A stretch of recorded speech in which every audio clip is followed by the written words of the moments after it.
यह एक अद्भुत और वीर गाथा है जिसे चंदन राणा वीर का प्रसंग कहा जाता है। और ऐसी कथाएं भारत की वीरता की परंपरा में मिलती है। बहुत समय पहले एक वीर राजा था जिसका नाम चंदन राणा। कुछ लोक कथाओं में उसे छत्रसाल या जुझार सिंह भी कहा जाता है। बताया जाता है वह अपने राज्य और धर्म की रक्षा के लिए शत्रु से युद्ध कर रहा था। युद्ध भयंकर था। तलवारों की टक्कर से आकाश गूंज रहा था। तभी शत्रु के एक योद्धा ने राजा के गले पर वार कर दिया।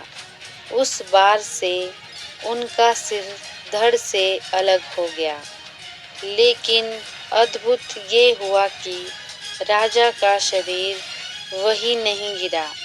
बिना सिर के भी उनका धड़ तलवार थामे रहा और शत्रु की सेना पर टूट पड़ा। उनके हाथ अब भी शत्रुओं को काट रहे थे। उनके पैर रणभूमि में दौड़ रहे थे। शत्रु सेनापति भय से कांप उठा। ये कैसा वीर है जो सिर काटने के बाद भी रणभूमि में लड़ रहा है।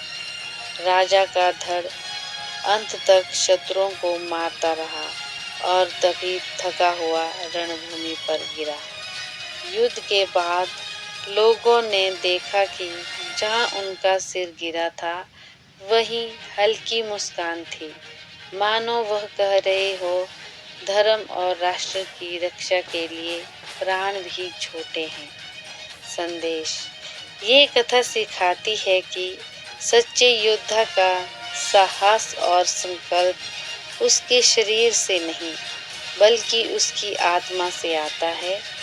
जब तक प्राण है धर्म की रक्षा करनी चाहिए।